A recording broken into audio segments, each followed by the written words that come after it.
Exam में जो घपला हुआ है, ये मैं समझता हूं कि ये बहुत बड़ा घपला है और इसमें सीधे तौर पे मोदी सरकार का शिक्षा मंत्रालय शामिल है।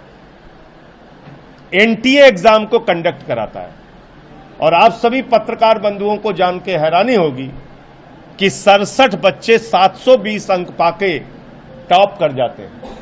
क्या यह संभव है? एक ही कोचिंग सेंटर से 6 बच्चे टॉप कर जाते हैं।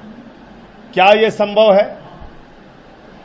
एक बच्चे को 718, एक बच्चे को 719 अंक आ रहा है, जबकि एक प्रश्न छोड़ने पर 4 अंक कटता है, यानी कि अंक हो सकता है 716 और एक प्रश्न गलत करने पर 5 अंक कट सकता है, यानी कि अंक की संख्या हो सकती है 715, ना तो 718 हो सकता है, ना 717 हो सकता है, ना 719 हो सकता है।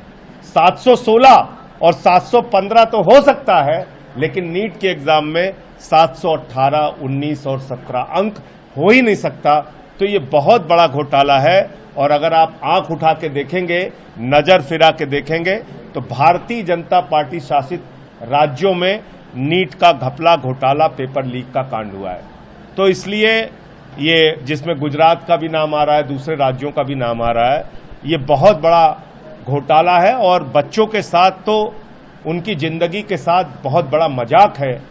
अब तक कई बच्चे आत्महत्या कर चुके हैं क्योंकि परिवार के लोग बड़ा परिश्रम करके पेट काट के अपने बच्चों को पढ़ाते हैं और उसके बाद इस तरीके से पेपर लीक कांड हो जाता है। कभी कुछ हो जाता है, कभी कुछ हो जाता है। 24 लाख बच्चों का जीवन नीट के एग्जाम से प्रभावित हुआ है।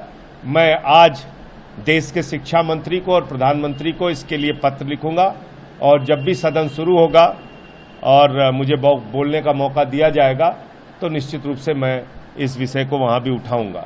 दूसरा मामला है पुलिस भर्ती का।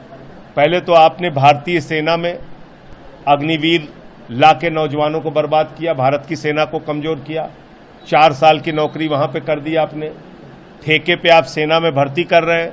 अब दूसरा काम, अब उत्तर प्रदेश में पुलिस की भर्ती कर रहे हैं।